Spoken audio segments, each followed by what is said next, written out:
Bilang isang mananampalataya, bilang isang Kristiyano, hindi po natin magagawa kung hindi tayo palalakasin ng ating mahal na Panginoon. Tignan po ninyo sa ngayon, amen? Halos ang daming mga Kristiyano na hindi na po dumadalo, ang daming mga Kristiyano na hindi na po na nagpapatuloy sa paglilingkod sa ating mahal na Panginoon. Nakakatuwiran lamang na ang buhay ng mga tao, ng mga Kristiyano sa ngayon, marami ang dumaranas ng mga ibang klaseng mga problema, mga pagsubok na hindi nila napapagtagumpayan sa kanilang buhay. Amen? Bakit? Kasi nga, paano mo mapapagtagumpayan ang mga bagay na dumaranas sa ating buhay kung ang ating spiritual na pananampalataya na ibinigay ng ating mahal na Panginoon, ito po ay nagkukulang. Ito po ay nawawala. Amen? Kaya makikita mo ang mga buhay ng mga Kristiyano ngayon, sa ngayon, na hindi nila napapagtagumpayan ang mga dumarating sa kanilang buhay. Nasa mga kani-kaniniyang mga gawa. Amen? Praise the Lord. Totoo po yan, nakakaroon. Amen? Kasi nga, isa sila sa mga Kristiyano na tinawag ng ating mahal na Panginoon, pero makikita mo ngayon ang kanilang buhay. Masasabi kong sila ay labihan na ng ating kaaway na si Satan. Amen? Kasi nga bakit hindi nila kaya mapaglabanan? Bakit? Kasi nga, walang bahala nila ang paglilingkod sa ating mahal na Panginoon. Huminto po sila. Amen? Tayo, masasabi natin, kapag tayo ay huminto sa paglilingkod, pwede rin tayo matulad sa kanila. Malihinto ang ating paglilingkod sa ating mahal na Panginoon. Magagawa natin ang mga bagay na hindi naayon sa ating buhay bilang isang Kristiyano na naglilingkod. Amen? Kaya, masasabi ko na ang pananampalataya na ibigay ng ating mahal na Panginoon, kapag ito hindi mo iingatan, ito po ay posibilidad na pwedeng mawala. Maging ang biyaya, maging ang kaligtasan, mawawala sa atin. Kapag hindi mo ito iningatan. Hindi po totoo na kapag ikaw ay nanampalataya sa ating mahal na Panginoon at hindi ka gumagawa ng mga mabubuting bagay, hindi ka sumusunod sa katuwiran ng ating mahal na Panginoon, pwede kang maligtas. Hindi po. Kailangan susunod ka sa katuwiran, sa pananampalataya na itinuro ng ating mahal na Panginoon sa mga apostol. Hindi pwede yung kahit gumagawa ka ng mga kasalanan, ng mga bagay na hindi naayon sa ating mahal na Panginoon, ang biyaya, ang kaligtasan, ay hindi mawawala sa iyo. Hindi po totoo yun. Pwede mawala. Patutunayan sa iyo ng ating mahal na Panginoon. Basahin po natin. Dito po sa 1 Corinthians. Kung ano po ang sabi ng ating mahal na Panginoon, chapter 15, verse 2. Chapter 15, verse 2.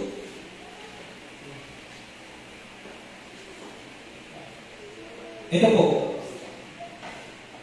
Sa pamamagitan naman, nito'y ligtas kayo kung matyagan ninyong iingatan ang salitang ipinangarap ko sa inyo, maliban na kung kayo'y nagsisimpalataya ng walang kabuluhan. Ulitin po natin.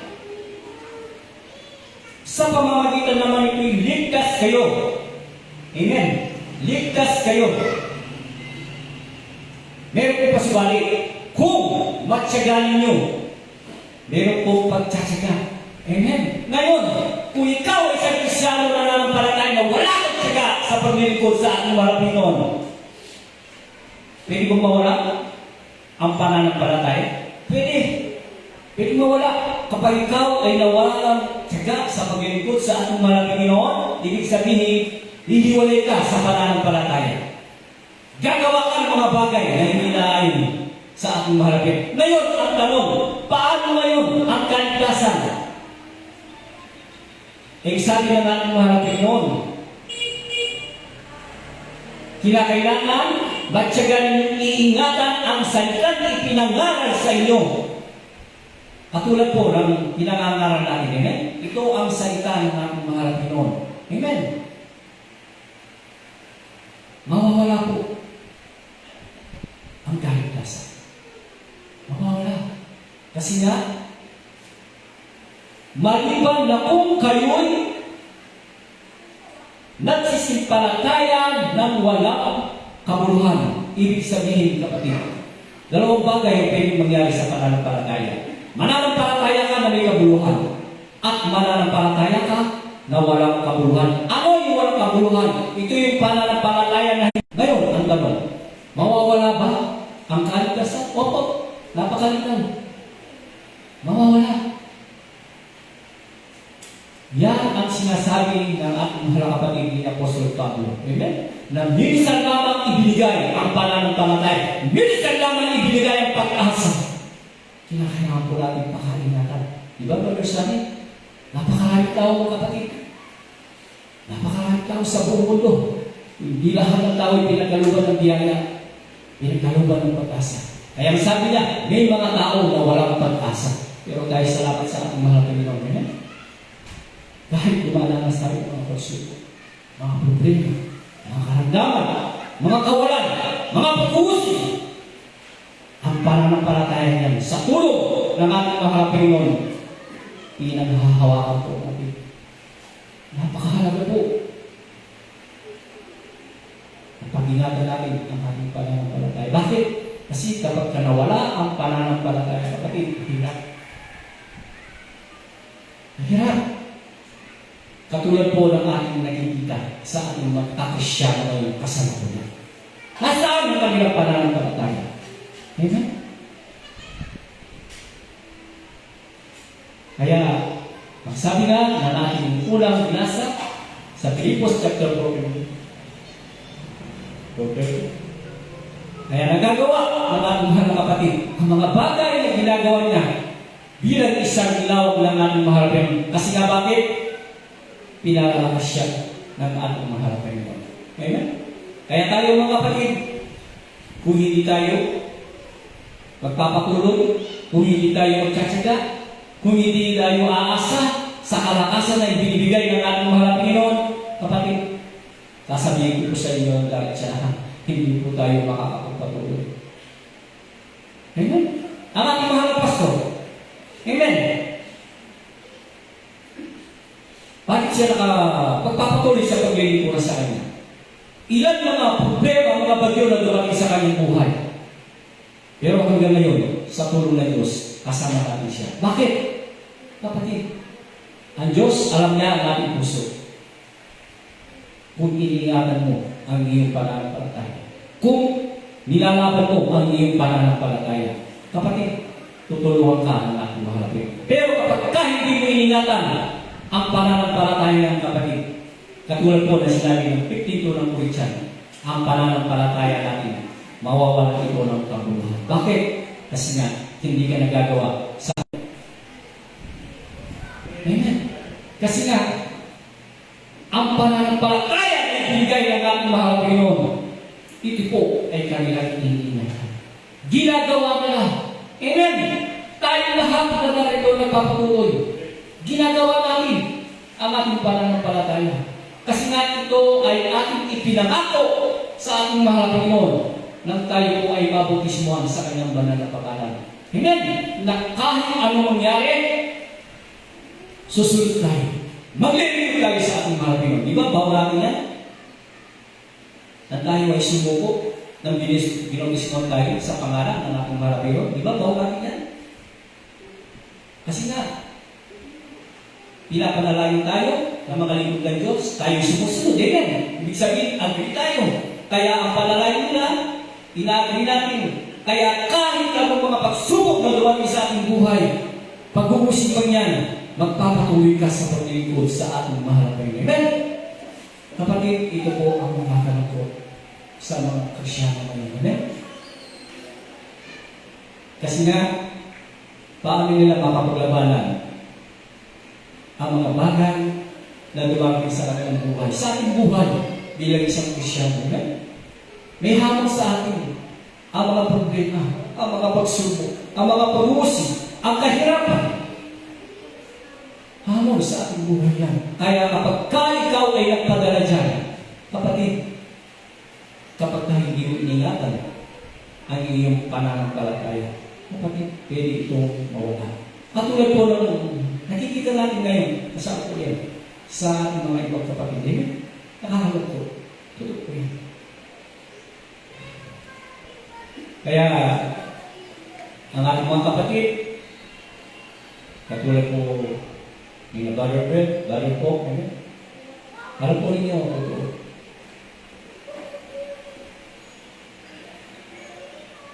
Talagang, may mga tao siguro talagang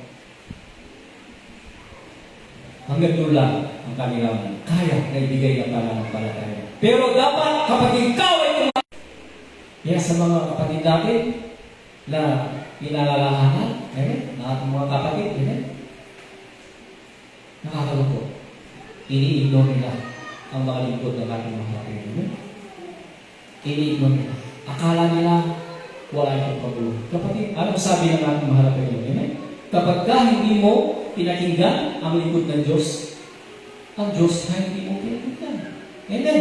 Kasi nga sila ay ginagamit na instrumento ng ating marami upang palalahanin ka kung ikaw man ay lumilihis ng tigas. Amen. Pero ang nakakalungkot, totoo po yan. Iniinom mo. Parang wala yan. Amen. Kaya, ang buhay nila, nakikita mo,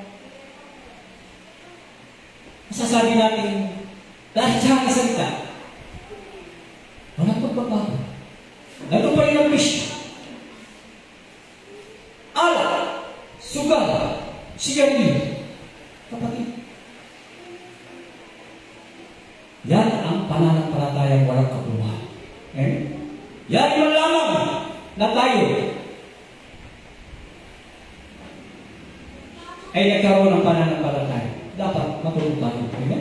Ang pananampalataya dapat alam natin kung paano natin itong gamitin at kung paano natin ipaglaban. Amen? Katulad na sinabi ni Apostol Pablo, nang siya ay nalimbawa niya ang pananampalataya patungkol sa takbuhan. Kaya sabi ni Apostol Pablo, natapos na ang aking takbuhan. Ang inibukoy ni Apostol Pablo, mga kapatid, na pananampalataya, ang takbuhan. Amen? Ang takbuhan ay sinisimbolo ng pananampalataya. Pananampalataya. Hindi tumigil si Apostol Pablo na kahit siya ay pinag-uusig, nakaranas siya ng gulong, kahirapan. Hindi siya tumigil. Patuloy siya sa paglingkod sa ating mahal na Panginoon. Amen? Yun ang pananampalataya. Kailangan may paninindigan ka. Amen? Dahil kapag hindi mo pinandigan ang pananampalataya, kapatid, matutulad ka sa sinasabi ng Corinthians 52. Ang pananampalataya ng isang Kristiyan magiging walang kabuluhan. Amen? Kapatid, paano natin mapapaglabanan ang mga bagay na yan nagiging hadlang upang tayo po ay makapagpatuloy sa paglilingkod sa ating harapin naman? Kinakailangan magsublit ka. Amen?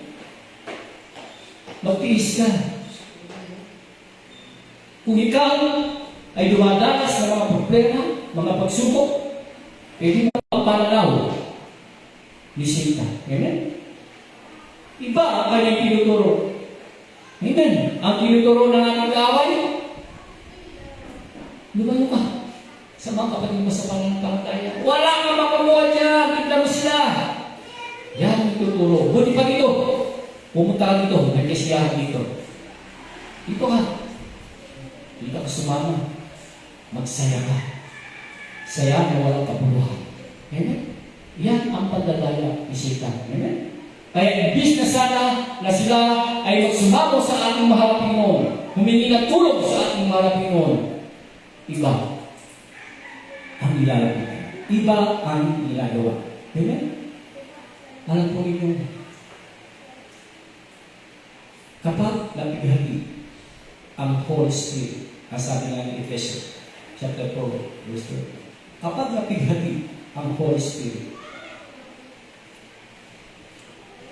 pwedeng uri ng ating mahal na Panginoon sa kanyang pagbabalik. Kasi sabi ng mahal na Panginoon, yun lamang may tatak ng Holy Spirit ang pupuli ng Diyos. Kaya kapag ikaw ay lumalakad na sa kasalanan, nakapagod ka na ng kasalanan, kapatid, hindi ko natin pwedeng sabihin nasa atin pa mga kasalanan, lalo na kung ito ay atin na sinasadya. Binabawal ka na na magawang makabundog na hindi na naayon sa ating mahal na Panginoon.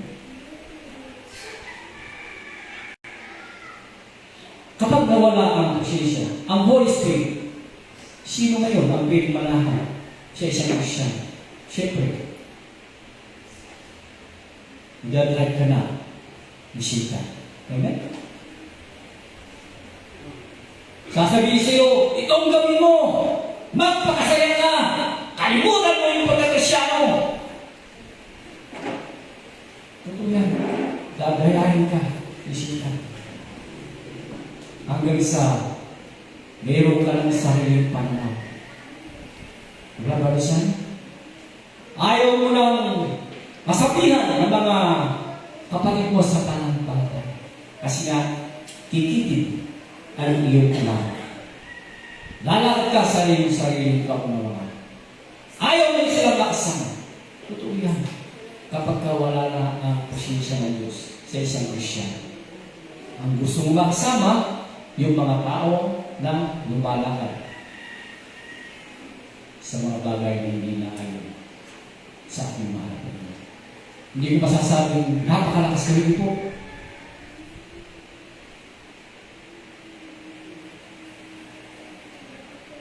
Nagpitis lang. Papatuloy. Lumalaban! Kasi ito ang ating simulan na kinakailangan ipaglaban ang ating pananampalataya.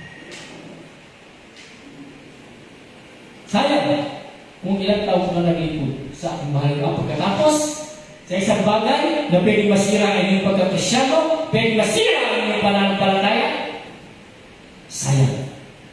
Kaya sabi nga ng ating mahal na Brother Ben, napakadali lang ang gumawa ng masama. Pero ang tanong, amen, paano naman ang pagbabalik? Amen?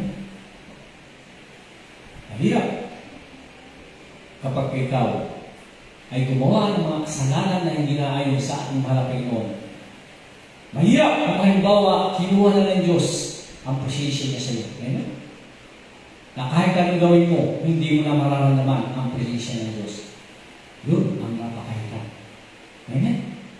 Kaya, kami po na ginagamit ng ating mahal na Panginoon, sasabihin po sa amin sa hindi diretsahan, marami din kami mga hamon sa buhay.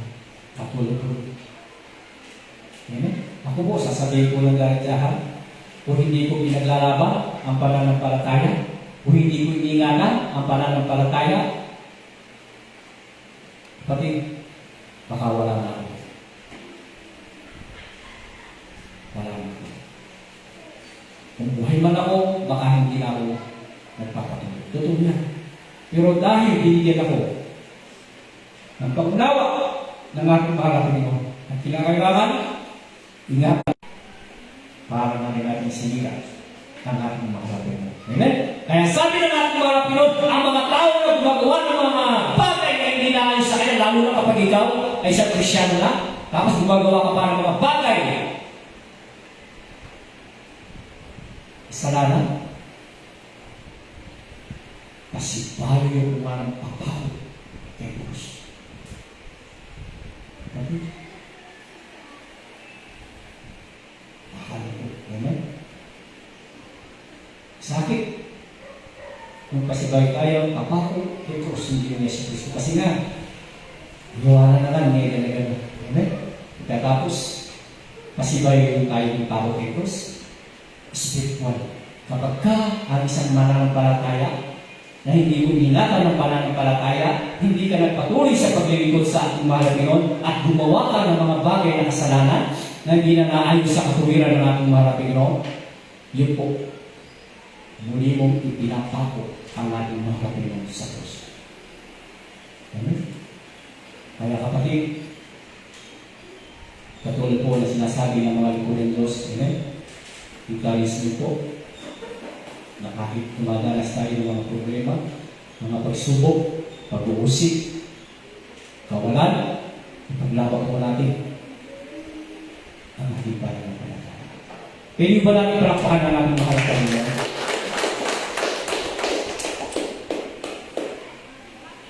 Kaya, nagpasalamat po tayo sa ating mahal na Panginoon. Amen? Kasi nga, kahit kakaunti lang tayo, nandito tayo nagpapatuloy. Amen? Kasi katulad po ng sinasabi namin, hindi naman titignan ng ating mahal na Panginoon kung gaano kayo karami sa loob ng simbahan. Amen? Kahit konti lang kayo. Ang pinaka-importante ng kapatid, totoo tayong naglilingkod. Amen? Totoo tayong nagpapatuloy sa paglilingkod sa ating mga Panginoon na walang pakunungan. Amen? Kasi sa nakang halimbawa, puno ang simbahan, napakaganda ng simbahan, napakayaman ng mga biyembro kung hindi tayo sumusunod sa katuwiran ng ating mga Panginoon. Kung ang pananampalataya hindi natin iniingatan, hindi ito naiintindihan ng mga tao nasa loob ng simbahan. Ano ang kabuluhan? Kapatid, kinakailangan kapag ka naglilingkod ka sa ating mga Panginoon, may pananampalataya, kinakailangan naiintindihan mo kung ano ang pananampalatayang kinasuban mo, kung ano ang pananampalatayang ipinaglalaban mo. Amen? Yan ang karamihan na hindi naunawa ng mga ibang mga tao na sinasabi sila Kristiyan, naglilingkod sa ating mahal na Panginoon. Amen? Kasi nga, hindi nila ito naunawa pa. Kasi ang mga gawa nila, nasa makamutong gawa. Pero sila'y nananampalataya. Sila'y mga Kristiyan na sinasabing naglilingkod sa ating mahal na Panginoon. Amen?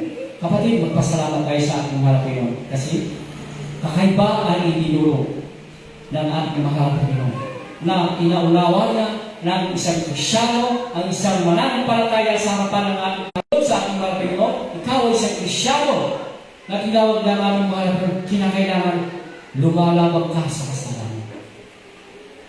Lumalayo ka sa mundo ang ginagawa lang. Lalo na kapag ito ay makamundong ginawa. Kasi sabi nga ng marami ng huwag tayo at hindi tayo. Pero tingnan po natin ang mga sinasabing mga Kristiyan. Amen? Nandiyan sila. Amen? Mga Kristiyan yan. Amen? Mga Kristiyan yan. Ang gaganda pa nga ng mga simbahan. Ang yayaman ng mga membro. Ang dami nila. Mga Kristiyan yan. Pero ang tanong, bakit iba ang kanilang pangunawa sa isang Kristyano o sa isang mananampalataya? Pero tayo dito, sabi ko nga, naiintindihan natin kung ano yung sabihin ng pananampalataya natin pinasukan, kung ano yung sabihin ng Kristyano. Ng buhay Kristyano ay hindi buhay milyonaryo, kundi buhay sakripisyo. Bakit? Kasi nga, makita natin ang mga apostol kung ano ang nangyari sa kanilang buhay bilang naglilingkod. Diba sila guys? Halos dumaan sila sa malaking sakripisyo. Hindi sila dumaan sa isang kaginhawaan. Hindi po. Lalo na po si Apostol Pablo. Amen? Kung basahin niyo yung Corinto, chapter 11, kung basahin, ang hirap na dinanas ni Apostol Pablo. Amen? Pero tayo, magpasalamat tayo. Amen? Magpasalamat po tayo kasi nga tayo, pagkagising sa umaga, meron kang lakas sa katawan. Wala kang karamdaman. Gusto mong kumain? Meron ka makakain. Amen. Eh si Apostol Pablo sa kanyang kasaysayan din, nasabi nga niya, naranasan niya matulog sa ilalim ng dagat. Amen. Hubad. Amen. Pinagpapalo. Narasan mo. May tayo ka. Amen. Wala pang sumampal sa atin. Wala pang humuli sa atin. hanggang pag-uusap pa lang. Amen? Ako isang magdalo kasi akakit ni sister, akakit ni brother. Kung nagkagawa na. Di ba? Yan ang isang dalo. Bakit ka tama? Pero sabi ng ating harapin, looking unto Jesus. Kinakailangan kunin tayo sa ating mahal Panginoon. Bakit? Kasi kapag ang bawat isa ay tinginan, wala pong makakapatuloy. Tutuloy. Kaya sabi ng ating mahal Panginoon, kunin kayo sa akin. Kasi bakit? Kasi ang tao, may kahinaan. Ang tao, nagkukulang, nagkakasala. Halimbawa, titingin kayo si Brother Lord, yung ang pamilya niya, hindi niya nakakasama, paano ko maliniwala? Pero sa inyo harapan, sa banal na harapan, dahil alam ko na hindi biro-biro, hindi basta-basta ang tumagal. Amen? Kaya sabi ko sa ating mga kapatid, kung sakali man, dumating yung panahon na hindi kami pasado sa mga rules, regulation, batas ng church, sabi nga, handa kami bumawa. Amen? Kasi nga, respeto, paggala, surgeries, di ba? Kung talaga hindi kami pasado, handa kami bumawa. Pero sa ngayon, sabi nga sa ating mga kapatid, kung halimbawa na hindi kami tatayo, hindi kami magpapagalit sa ating mahal na Panginoon, ito po yung nagiging version mo sa akin. Katanungan, katulad ng ipinangaral ng ating mga kapatid sa si Brother Panginoon. Kung halimbawa, ang mga kaloob na ibigay ng ating mahal Panginoon, hindi po namin ito gagamitin. Amen? Paano? Amen? Pero kung meron pong magagamit na mangaral o magpupuntay sa simbahan po ito, sa iglesia ng ating mahal na Panginoon, sabi ko kung hindi kami pasado, amen? Asahan po ninyo, amen? Hindi na po kami tatayo. Siyempre, sabi ko nga, respeto. Pagpapasako. Amen? Pero sa ngayon, siyempre, sabi nga kay Brother po, amen? Kung hindi kami papagayin. Amen? Brother, sinong gagamitin? Wala naman kung nakapunta. Amen? Yun po ang konsisya namin. Kaya kami nagsusumika. Magpapagamit. Hindi, baka sabihin po ninyo, gusto namin ito, hindi po. Kasi nga, alam natin, iba ang obligasyon. Amen? Iba ang magiging parusa ng isang pamahala ng mga kanyo. Hindi po katulad ng mga ordinary. Kaya alam po namin ang katatayuan ng Amen?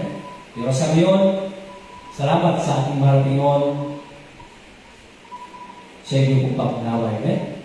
Kasi nga sabi nga ng ating mahal na kapatid, very sunny, kailangan po natin ito ayusan. Dahil ang Diyos ay Diyos ng kaayusan. Amen? Kaya kailangan natin na ginagaling po ng ating mahal na Panginoon sa mga mabalakot, maging ating mahal na pastor, salamat po sa inyong suporta. Amen? Salamat na kayo po ay patuloy na nagpapagamit. Amen? Kasi nga, nagiging inspiration po kayo sa amin. Amen? Na kahit dumarating yung pag-ihina sa amin. Amen? Siyempre, kapag nakikita namin, nandiyan na yung kasigasigan, lumalakas po kami. Amen? Pero ang number one na nagbibigay ng kalakasan katulad ng sinasabi ng Pilipos chapter 4 verse 13, ang mahal Panginoon, siya ang unang nagpapalakas sa atin. Amen? Kaya nagagawa po natin magpatuloy sa paglilingkod sa ating pinakamamahal na Panginoon. Amen? Kaya patapos na po ako. Amen? Igalayin po natin ng ating mga kapatid na hindi na po nakapagpapatuloy na sa ngayon sila po ay sabihin natin bumalik sa mga bagay na hindi na ayon sa ating mga Pinoon, idalangin po namin sila. Isama namin sila sa panalangin. Amen? Kung halimbawa man, na ibibigay na natin ang ating provision bilang paalala, panalangin po ang pwede po natin gamitin. Amen? Kasi sabi nga ng ating mga Pinoon, diniri ng ating mga Pinoon ang panalangin ng isang tao. Mabuti. Amen? Ipagsumama po natin sila sa ating mga Pinoon. Amen? Kasi nga, kasama natin sila sa iglesia ng ating mga Pinoon. Amen? Kaya, lahat tayo kinakailangan itagama ng mambot. Kailangan mambot ka. Amen? Pwedeng magpabayad ka kasi mas isa kitang talo. Amen? Pero kung halimbawa, tamang mambot, magpabayad, di ako mas asabi talo na mas i-bless din Diyos, hindi na parang spiritual ka lang ng palataya. Kasi nga, aking nakalimutan unity. Kami sa sanggit. Amen? May nga sa akin nga manundang manang at bug. Kaya kung hindi mo ng panahon na atigang mong nangyareta. Akatin ko po kapag in gareka sa pakya da kanya naman at ikukulyot itang nga manundang manuman. Ibig sabihin, eto niya mo po ikukulot, hindi mo lang magkasanya. Di ba, Brother Ben? Magkasanya. Bakit? Huwag magkasanya niya. So, pwede pa. Ngayon, igawa na yung hinay. Dagdagan mo. Gumamit niyang netong pandamulang. Itang aman ng sisikote kay Kapampangan. Para support tayo po itang manuman. Ayaw po tayo itang hineti, pinilit niya. Itang mumula sa kanya pinili.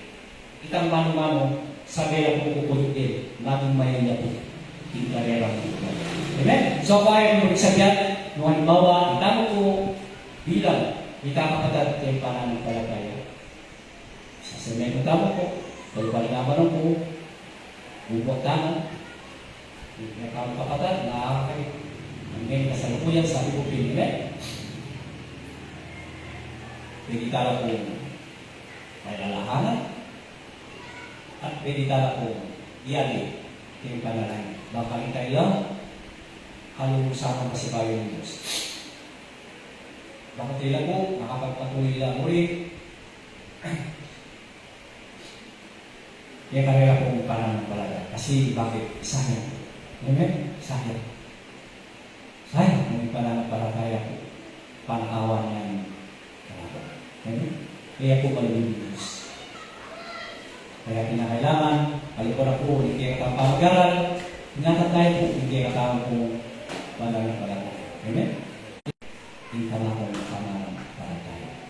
Amen? So, parang tayo, hindi ka tao po, Lord.